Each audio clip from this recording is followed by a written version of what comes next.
again.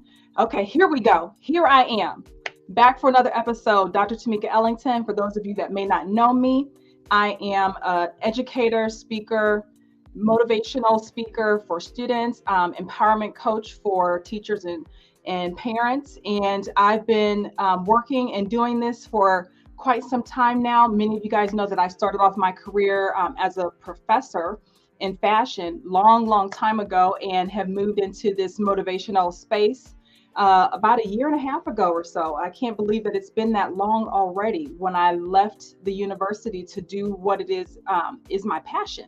But I am also a researcher, and I love learning more about all things educational advancement and growth. Hence, the podcast that you are watching right now, Student Access 101, was birthed out of the love of wanting to know more about how we can support students. And my guest that I have today with me is someone who I met about a year and a half ago. We are both members of the Next Level Speakers Academy. For anybody that might be watching from Next Level, what's up, fam? But Chris is one of the members of the Next Level Speakers Academy. He and I met at a conference in Atlanta and have been connected ever since. And I'm going to bring him on in and introduce Chris. Okay, what's up, Chris? Oh my goodness. Hello. I'm so happy to be here. Thank you again so much for wanting to come on and to share your experience with everybody. At Cleveland's own, right? You said you were raised in Cleveland. Do you still live in Cleveland? So yeah, born and raised. I know all about the beautiful summers, the quick fall, and a cold winter. But I recently relocated to Atlanta within the past year, and I just needed a little bit more sunshine.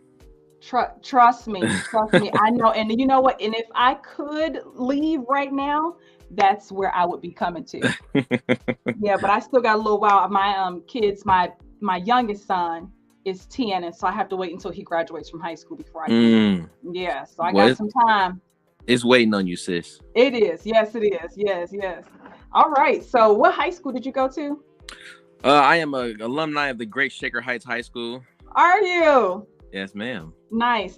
I don't know if you know, but I went to Glenville High School, now the state champs, right? Look Football at that. Congratulations. Champion. Yes. I was so proud. We were just, up and down St. Clair Avenue was just so pumped, I bet. Yeah. And the Cleveland Browns were coming in and like congratulating the kids. Yeah, it was awesome. Come on. That's legacy changing. That is how you change generations. Absolutely. So I'm going to read your bio so everybody can know the amazing work that you've been doing. And Chris is an award-winning author and mental health counselor specializing in relationships and professional development. Chris, who was originally from Cleveland, but recently relocated to Atlanta, is prepared to make his impact. And since 2010, Chris has advised and taught hundreds of couples as they journey from dating phases to the wedding day. He has been featured on ESPN, Fox Sports, Sports Time Ohio, Yahoo, and the Huffington Post. He has directly worked with several NFL and NBA Hall of Famers, as well as other renowned professional athletes and entertainers. Chris and his wife Jasmine also form Pivot Training and Professional Development, which we'll be talking a little bit about today. They provide schools and businesses leaders with mental health training, tools, and education. And Chris says every move that he makes, he aims to bring love, enlightenment in every room God allows him to enter. And that's my kind of guy right there. Love, enlightenment. That's all. That's what being a vessel is all about. That's what it's about. That is what it's about. Use me. Yes, absolutely. All right. So please tell us a little bit more about yourself, Chris. So everything you said, is true. The only problem, is with any bios that's about yesterday. Yeah. And, I'm a big fan of acknowledging some of the great works you did, because I think it gives you the great energy and motivation to do great work moving forward. And my goal each and every year is to outdo the year before and outdo my bio. I want my bio to seem antiquated, because my whole thing is, if I'm still talking about that bio that you just read 3 years from now, then I haven't done enough. Woo! Yes, yes, speak on it. That's and you know what? That simple thing right there is a wonderful way to set your goals. Mm-hmm. It's a wonderful way to set goals, like knowing, okay, your bio is this for this year, and next year what are people going to be saying, or what can you add to that bio? Yeah, absolutely. Yeah, Absolutely. wow, that's I never even thought about it like that. That's a For those of you that are looking to figure out how you can set goals, think about what your bio is and how you introduce yourself to people, and how that bio will evolve over time as you create and make new accomplishments for yourself. So, how did you get into speaking, and what was your main inspiration for working with schools? How I got into speaking was, I went to a church that was dynamic in every way. I mean, many of those from Cleveland heard of the Word Church. I was Yeah. an original Word Church member back in about, I would say, the OG season back in 2001 and 2 was when I joined. Okay. And for me, I had never considered speaking, but once I understood the power of being an orator and having something to say, and the life-changing effects of doing Yeah. so, I was hooked. And I didn't necessarily hit the stage then, but the first time I spoke was in a small basement church during the election season when Rock the Vote came to Cleveland Yeah. at Reverend Sadler's church. And I spoke in front of 10 or 12 people, little babies running around, and it was just a whole lot going on. But I had a chance to stand up and speak. And I was nervous and everything, but hey man, it was an opportunity to speak. And I told my wife, I said, as long as I live, because this is my passion, I will never turn down a chance to hit the microphone. I know that's right. I know that's right. Wow. I'll forever Wow. honor the gift that God gave me, and use it, whether it's for money or not. Mm, that's amazing. And you know what is a blessing is when you finally find that passion. I would have never ever guessed that being a speaker would have been something that I would have done, because I was Mm, always a really shy young lady. yeah. I was shy up until probably like I would say my mid 20s. I was just really a shy person. I just was. I mean, Yeah. I had friends. I hung out with my Yeah. friends, but I mean, getting up in front of somebody and talking, I mean, my stomach would start turning just the thought of it. The You know? worst ideas possibly just come to you all of a sudden. Uh-huh. Yeah. Uh-huh. Yeah. Absolutely. I remember the first presentation that I did, I stuttered through the entire thing. It was bad. Yeah, it was bad. But And that's real. now, Yeah. sister, get up and talk in front of anybody now. Come on now. Yes, yes. So you and your wife specialize in helping schools create what you call a holistic, healthy environment. Can you explain what that means, holistic, healthy environment in schools? Yeah, honestly, there's much attention paid to students, financially, and just, overall focus is on students, which it should be, right? Yeah. But there's there's this misnomer that teachers are, being helped as well, and it's not true. Mm, Teachers are often left on an island, and so you can't have a healthy student body without a healthy teacher base. absolutely. And so our goal is to kind of fill that gap and fill that spot. And I use my education in the counseling field. My wife uses her previous experience as an educator, and we just conflated the two. And we're providing workshops, whether it's on burnout prevention and self-care, boundaries, anxiety, trauma induced. I mean, we're having the whole conversation, with staff, and we're doing that over the course of a year, and just drive and trying to improve the environment from the top down, as well. I mean, as with students, I mean, I have to speak to some students tomorrow at Franklin Delano Roosevelt, Mhm. and just trying to give them some game. But it's the teachers that also need the help, and when we talk to them, you can tell that there is such a desert, within Mm, in that space. wow. And so, what are some of those mental health struggles that you think educators face, that are related to things that may be happening in schools? Primarily is trauma. I mean, we're gonna keep it. We're gonna keep it a buck here. Mm-hmm. Teachers are hearing their student got shot yesterday. Yep.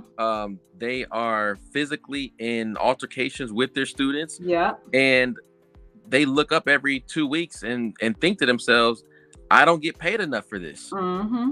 Yeah. I mean, at some point, they're better off, to some of them, working at Starbucks, Yeah. being a barista, than to walk back in that school. Mm-hmm. And I know that it's hard for us. It's such a weird, like, quandary, right? Like, we know that the better teachers, we want them in the schools that need the most help, except those teachers never apply to those schools. They go out to your Beechwoods and your Solons to make the money, and they leave those who are really about the culture and changing in a social way. They leave them to it, and it's somewhat unfair, to be honest with you. You know what? A lot of that I believe has everything to do with discrimination within school Yes. systems. A lot of those teachers that end up going to those schools where the students need a lot of help are usually new teachers. You know, new teachers should not be placed in that kind of environment, especially without like having some kind of maybe peer mentor or something, Hmm. to help balance them out. Because when you're new and you're stepping into an environment where there is violence at the school, or students have been suffering, their test scores aren't where they should be, a new teacher should never have to start their career off like that. I agree with you. Yes. Hmm. So statistics state that 40% of teachers in their first year through 5 are going to quit. That's year through 1 through 5. Why? Because they haven't built the resiliency enough to actually withstand what they're going to go through. So teachers go from theory and practicality to, oh, my student just got his head slammed into the wall, or my student threw a Ooh, chair, or his mom came up here and cussed me out, or my ooh. student is struggling with reading, and I don't Hmm. feel adequate enough to help him. And so, teachers reach this place where there's a word that we don't use often enough, where they become demoralized in their Ooh. work, meaning they understood at one point they were a good teacher, but it has become so down and trite that I don't even know if I'm doing the job well. Wow. It's like survival mode. I'm just in survival Yes. mode. Wow. Hmm. So, what types of workshops do you all hold for the teachers when you go into the schools? What are some of the techniques that you teach them? Yeah, so the burnout prevention workshop is primarily about self-care. It's just an burnout in and of itself, by definition, is a mismanagement of stress. It's not the Mm, absence of it; it's just the mismanagement of it. yeah, So we try to, we teach tools and techniques that allow you to get in front of it, to take care of yourself by, going through some self-care things like that. When yeah, it comes to boundaries, a lot of it is just being assertive in our communication. yeah. We often can have codependent teachers who feel as if they have to hold the ladder for their fellow teacher. And Wow, in doing so, your boundaries become encroached, and you no longer have boundaries. And so now wow. you're overwhelmed. You think it's the school, you think it's the kids. Typically, it's just you don't have the boundaries in place Mm, to keep everybody else in rank and file, and you're being ran over. wow. So it's just those are some of the nuances. I mean, we have therapists also on staff. We have more than one.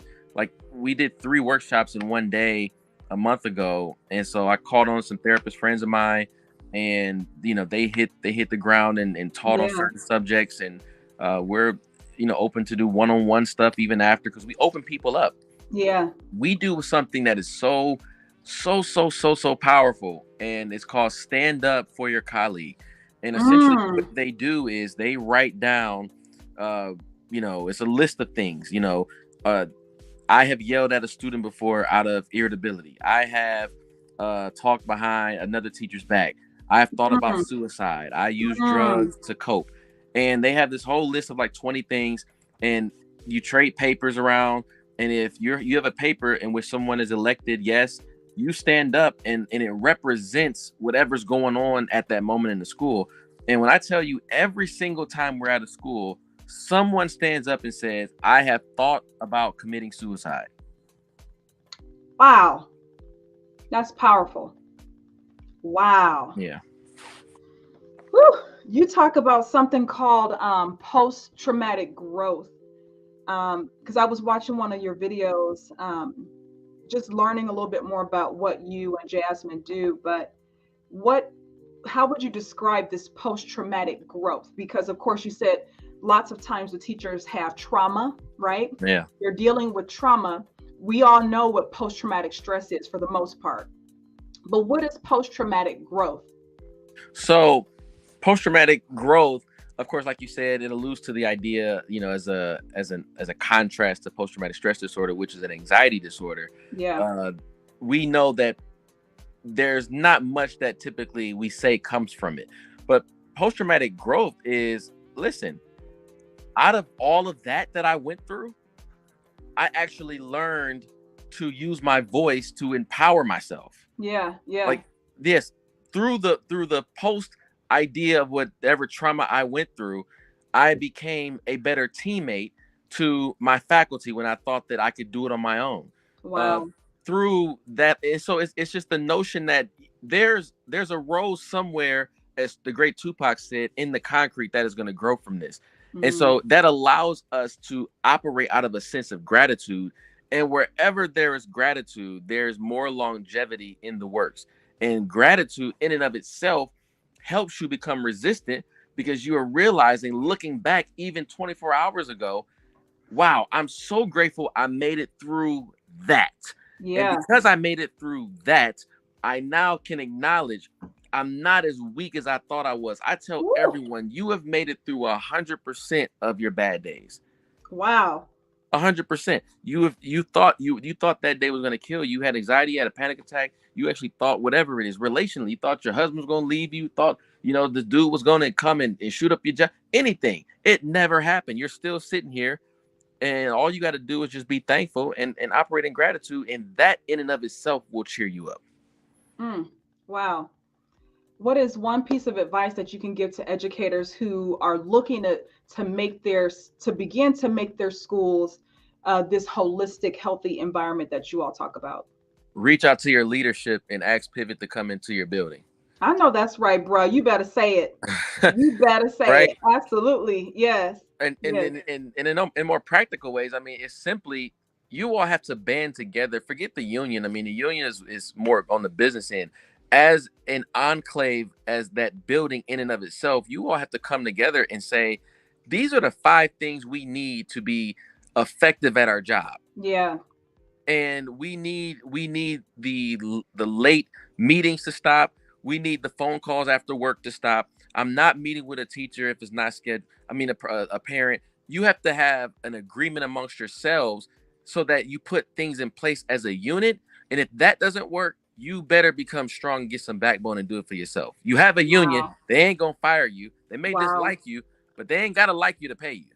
Absolutely. As long as you're doing what you're supposed to do and doing it Yes. well. And you cannot be effective if you are hurt. How can you be? You could be the best teacher in the building, but if you are hurt and hurting and you can't even get to a sense of healing, you will then lose the desire to even do your job or think that you're doing it well. So it benefits and behooves them to take care of you. Yeah. Yeah. Absolutely. Wow. Well, before I let you go, I have to ask you this question. Uh-oh. I have to. Uh-oh. Even though this is not on the topic of I like this. this is not on the topic of, helping schools become better, but I saw when I was doing research on you that you also published a book called How to Find Your Soulmate in 90 Days. Please school a sister. Please school me because I need to know. Okay. So here's the thing. The book was written on the idea of, everyone wants to come right to me and say, how do I find a soulmate? Give me the top 3. Give it to me, Chris. And my thing is, it's really about you.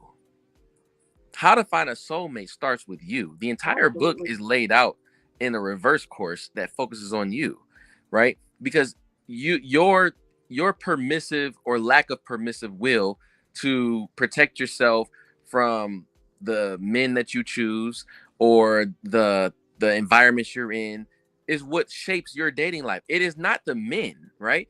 If you were in a house and there was 6 rooms, and I said, I wrote on the wall the description of who was in the room. I said, he's tough, he's handsome, he's a lot of money, you don't know where it came from, and he's gonna keep you interested. But there's nothing but handsome men back here. And if I did the very opposite and said he's a brother, makes average money, he's all right looking, very educated, and I don't know how many women would not knock on the door and take the risk behind but willing to take the risk. Now, why do we do that, right? We do that because there is a part of us within our lack of healing that desires what we're hurting from to heal us. So in that essence, hey, my dad wasn't around, or he didn't pay me attention. I desired his security. I desired his words. And so now, because I didn't get it from him, I now go out into the world looking for the same idea of which my 9-year-old self, your 9-year-old self is really the one dating. Wow, that's deep. Right? It's that little girl that's dating, looking for affirmation, looking for security. And what does security look like? It looks like the tough guy who is either tough in the streets or he's tough in your house. And he's one of the two. And that then speaks of security, masculinity, because you don't identify with authentic masculinity. You look at it as toxic masculinity, and what TV and media has showed you. And then that looks like security until it's not. That's just an idea. Yeah. But you're absolutely right, especially when you have to compare handsome versus all right looking. Also, a lot of people will go for, like you said, that they will take the risk to get what they think they need. As someone who is newly divorced, I've been divorced now for about 1.5 years, and I have been very strict and strategic about who I let in my space. And I'm so happy that I have been able to get to a point in my life where my standards are so high that certain people won't even talk to me. Okay. Because they know that my standards are high. Very good. So it's just a matter of then God just presenting this person to me. Like, where is he? And then what? And then what? When God presents him to me? Yeah, they present. How are they presented? They in the room with you. Now what? I want to just get to know you. Let's just get to know each other. Let's find out if there's some kind of a connection, Okay, so here's Tameka. There's Dr. Tameka. She's in the room. She's sipping on her little drink. She with her girl. And she sees this guy. Yeah. He's putting on his coat. My question to you is, and this is also where things go completely wrong. Most women are willing to let him walk out the room. Woo! You know what? If I was in that space and I saw somebody, would I just let them go? I think now, at the age that I am now, I probably would. Because we've been so conditioned to believe that it's not right for us to go up to a guy. When I was in my 20s, I would go up to anybody. But now, as a professional, 40-some-year-old woman, it's like I can't bring myself to do it anymore. That's fair, because you're talking about antiquity, right? Yeah. I'm asking you, as a modern woman, educated beyond her grandmother's means, makes more money than 4 generations ago. Yeah. You wouldn't wait on any business offer. You wouldn't wait on any house offer. You wouldn't wait on a car. You wouldn't wait on anything in your life except this area in which you have been churchified to believe that because there's no biblical basis for this, by the way. Yeah. Right? It just says, a man who finds a wife. Yeah. Well, I'll tell you this, there's a lot of ways you can find anything. Yeah. Right? I could have been looking for the purple Bentley that turns yellow in the summer, and I've been looking all over car lots, and I come to a car lot, and I'm at the car lot. I still don't see it, but I am introduced to the Bentley that's in the back that's been hiding from me. I need you to let me know that the Bentley is in the building. Wow. So you telling me, Chris, the next time I see some guy that I might be interested in, I just need to walk up to him and introduce myself? No, there's a subtle way now. We ain't got now. Listen, there's a subtle. No, there's not. Listen now. There's won't need you. Now won't need that now. We just now. I'm asking you though to make yourself approachable, right? Men are, because our egos are sensitive. Goes back to childhood, validation, whatever masculinity looks like. We're completely horrified about being embarrassed, right? So you're asking him to approach you with your girls who got sharp tongues, who they've historically been funny in high school, got all the jokes, and you're asking this guy who still remembers that to walk up to you and say what? Yeah. Not gonna happen. Right. Yeah. So in the other, you got to do the contrast. Y'all, give me 1 sec. I'll be right back. And or you can send a drink to him, send him some curly fries. I don't know what you do, but in any way that you get his attention, then or you could ask his friends. There's a way to vet it, right? Yeah. There's a way to vet it without putting yourself so much out there too. Yeah. I just need to learn because I was married for 14 years, so it's like I don't even know how to date anymore. That's reasonable. I wouldn't know. Yeah. I wouldn't know what I was doing either.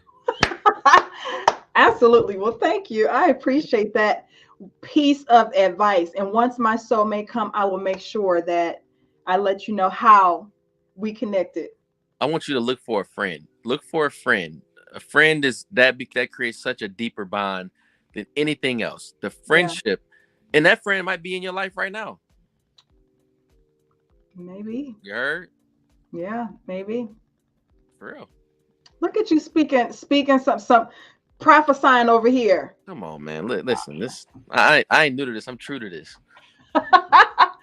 All right. So is there anything that we didn't discuss that you would like to mention before you get off of this?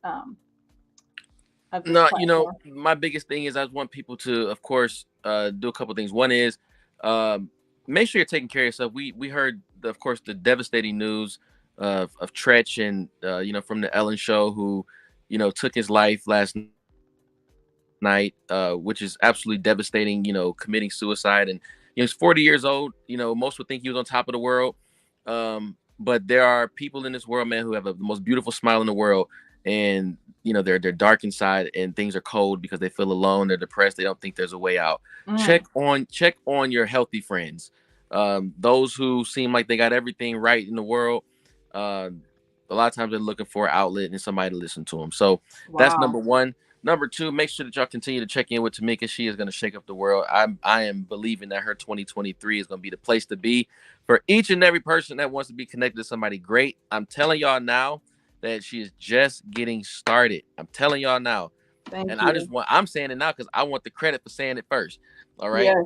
Your 2023 is going to be magnificent. I believe it. And you just keep doing what you're doing. And I can't wait to come back. Yes, absolutely. Wow. How can everybody get in touch with you, Chris? Man, listen, y'all can hit me up on the gram. Y'all can hit me up on LinkedIn. You can visit our website at pivottraining.us. It is we're actually relaunching that site very, very soon. But we would, for those who are educators in that watch this platform or principals, we would love to come to your school and provide immense value and, just changing the game when it comes to mental health and staff and faculty, of course, and students. Yeah. Thank you so much. I appreciate you taking the time. I know you are a busy, busy man, Chris. So thank you. My sister. Take care. It was wonderful to see you. You too. Have a good one. Bye. All right, everybody. So this is an episode that was brought to you by my book, Your Superpower Workbook. I actually am in the process of putting together a women's empowerment book club.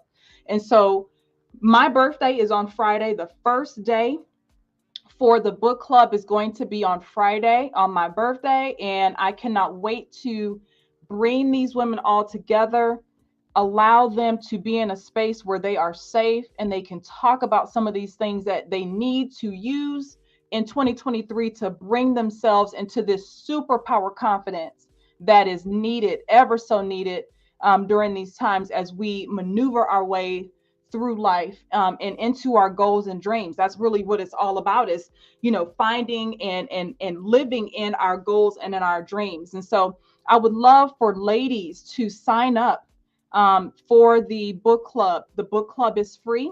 Only thing I ask is that you go and purchase a copy of the book. When you go on the link and you register, there'll be another link that you can click on to purchase a copy of the book, and come and hang out with me on my birthday on Friday the 16th at 7 p.m. It's going to be our first session. There's going to be a total of 5 sessions in this book club. And the end and final session will be a vision board reveal where the women will all come together and we'll share what our goals are for 2023 and how we plan on achieving those goals. And so I want to just help women become empowered and step into 2023 on the right foot. And so if you have enjoyed this episode of Student Access 101, make sure that you like it on Facebook, on LinkedIn, like it, leave a comment. I see there's several comments that I will go through when I get off of here. But thank you so much for everyone who watched. And actually, you know what? I have an announcement to make. This is about to be my last episode of Student Access 101. I have one more episode. I'm going to end the year of Student Access 101 with a student. This young lady that I met via Instagram. She reached out to me. She has this program that she's doing at her university in California. It's for students that are first generation. She knew that I was working with a lot of first generation students. And so she approached me and we connected, and I can't wait to get a chance to talk to her. So the best way that I can end Student Access 101 is with an amazing student who's doing amazing, amazing things. And so you guys will find out a little bit more about what I'm doing. I am totally making a new transition. I'm about to be living in my true purpose.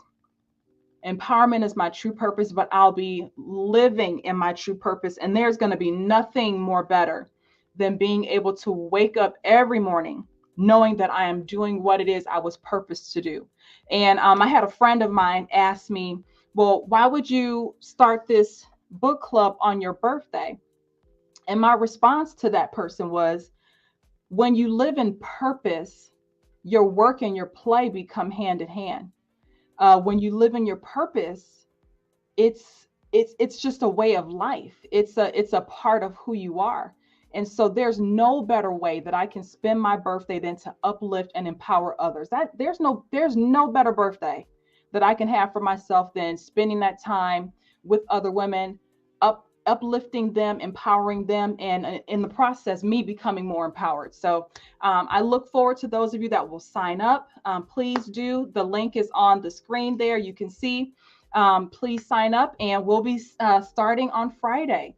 All right. Thank you so much. And together, we can change the trajectory of equitable education for students that are underrepresented. And always remember, let's empower and educate, because there's no success without student access. Peace and blessings, everyone.